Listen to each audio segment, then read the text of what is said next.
Well, this is a riot of an experiment. And I'm blessed.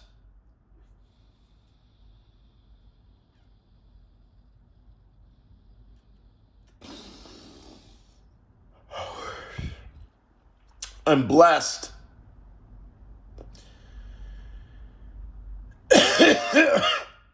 with the dankest 420. I mean, look at this shit. Now you tell me capitalism doesn't work. Look at this.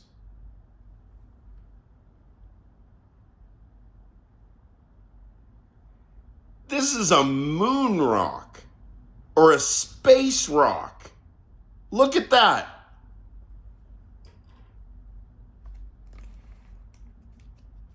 From Star Wars. Space buds, moon rocks. United States of America. 420. Jah Rastafari. Haile Selassie. Excuse I.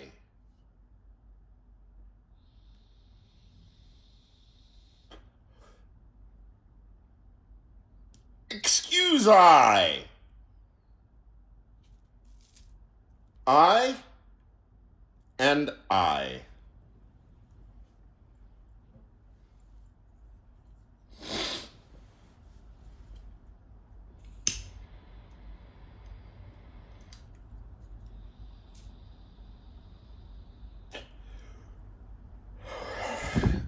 This has been the past year or so an experiment in philosophical agonism. An empirical, de se, first-person perspective experiment on myself, conducted by myself, devised by myself,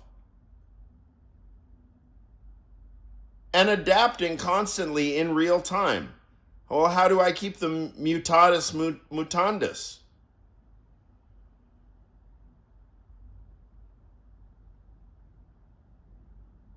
How do I keep it straight? How do I keep things equal? How do I remember which commitments I've made? Well, I try to remember, and I think that I'm supposed to remember. Because if I go on record, for example, and say, quote, now this, I'm not using it, I'm just mentioning it, right? If I say, quote, I am an anti-realist, end quote. That means I will remember that I have said it, first of all. And I will actually have arguments in support of my metaphysics. If you ask me about it, I'll say things like Samuel Wheeler and Michael Dummett and Penelope Maddie.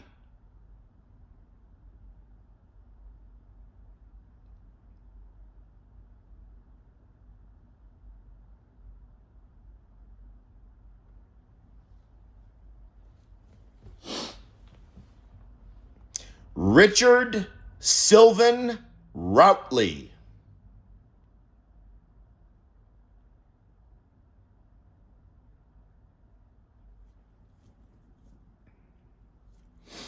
In the 20th century, was a tremendous emphasis on sentences and writing. There's an irony about that. Yours truly speaking, yours truly, the one and only, is a very shaky writer, not for lack of trying.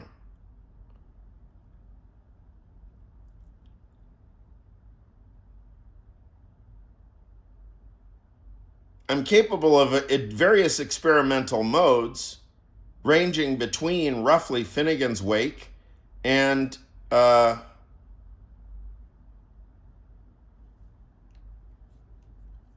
Sellers and Gettier.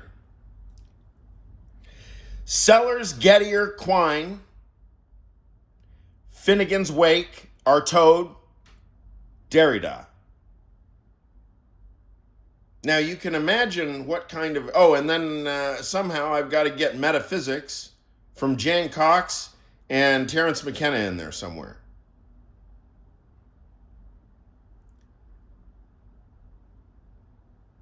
However, writing in academia, from personal experience, again, writing in academia is massively regulated and restrictive.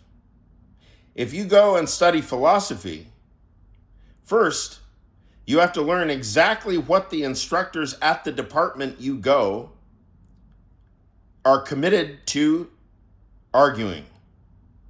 You have to be familiar with all their books, and you have to kiss their ass, or as our friend Professor Yarvin might say, lick their boots. Well,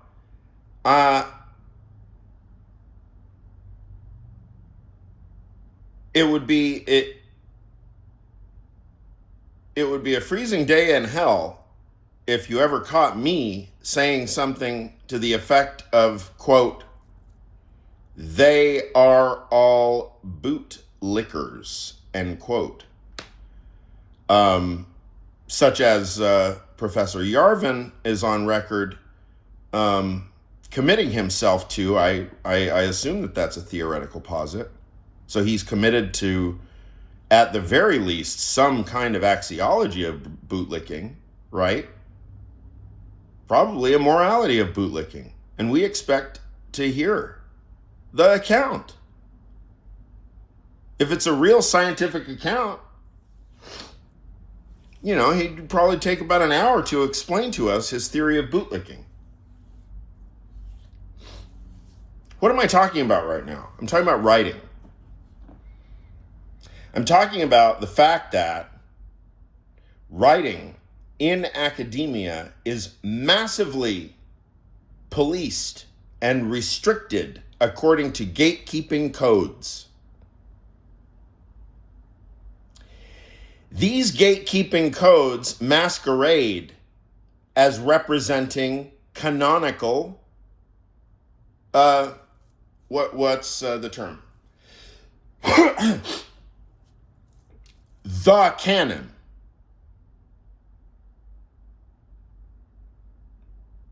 I'm not criticizing the canon. I represent the canon. I am the canon, folks. If you want to know what pure reason looks like,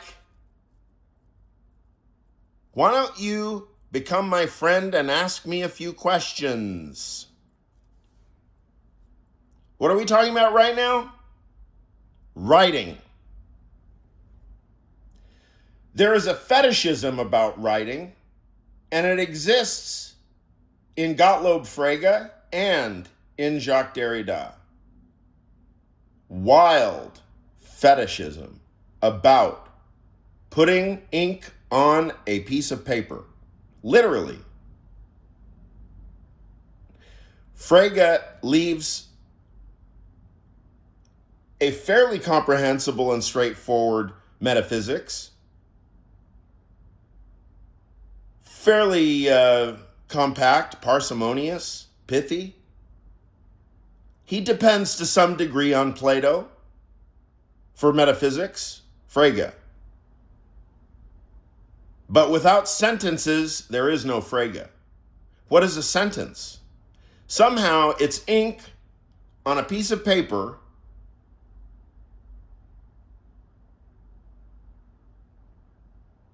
Maybe it's also a spoken utterance, but those are two different categories entirely. The complexities involved in comparing ink that's sitting on top of a paper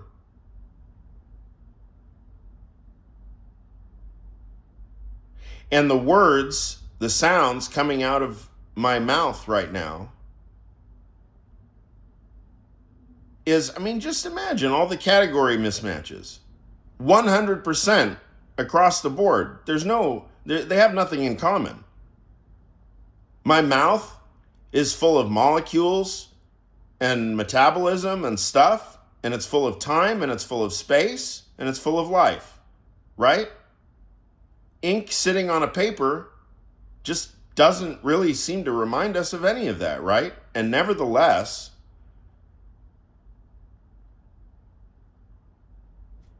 this is a sentence there's a very closely related between this is a sentence and ink on paper written in the English language that says this is a sentence.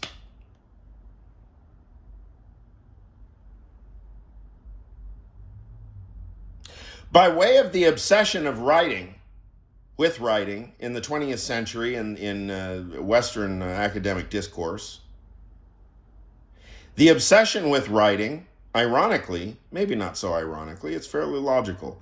Derrida really loves writing.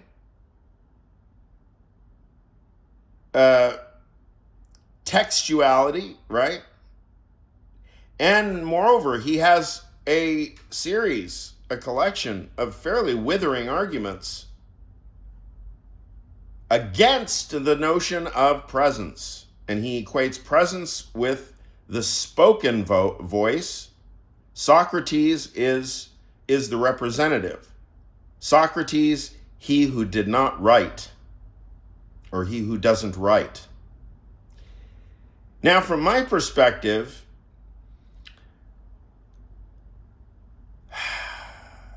I was never allowed to have a philosophy career because I'm a shitty writer. And because of the fact that nobody is interested enough, I'm talking about philosophy professors now.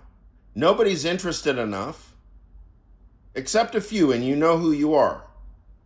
I've had very long conversations with philosophers. I have a few friends who are philosophers. But the community itself, let's say American Philosophical Association and a collection of roughly 30 schools, the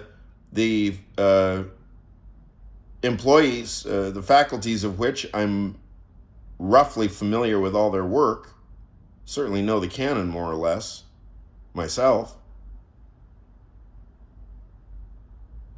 But as you might be able to detect from the evidence of hundreds and hundreds of videos, that if you want to know about my philosophy, you would have to become interested.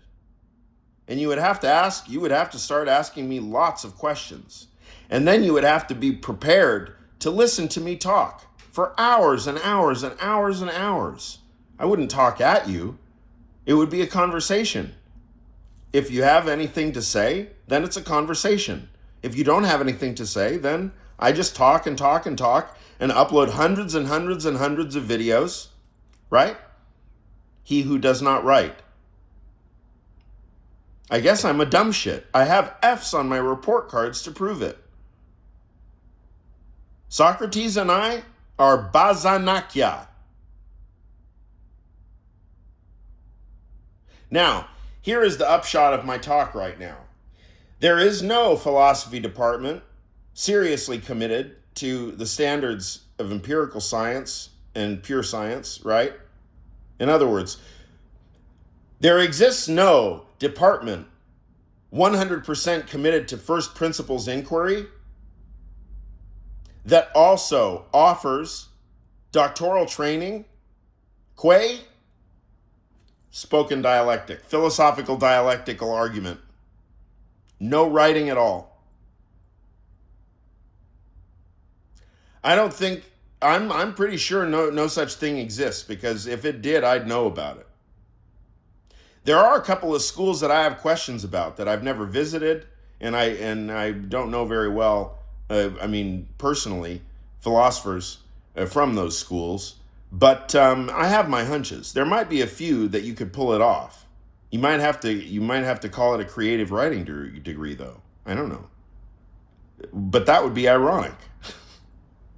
A creative writing degree for he who does not write. Here's an interesting irony.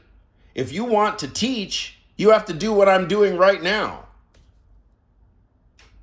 But the demonstration, whether I can do what I'm doing right now, in American academia, if not all of the West, is filtered through writing. And that means there are so many brains out there who are dialectically perfectly good, sound thinkers, right? But for whatever reason, they can't write. Maybe learning disabilities, concentration issues, whatever. But talking is different than writing. The dialectical, real-time, spoken dialectical process of reasoning is different than writing. There is a different ethos, an axiology, a morality to it. There's a performative ethics to it. There is an ethos, okay? This is philosophy. Except you will never see anything like what I do in any philosophy department in the West. Maybe even the world, I don't know.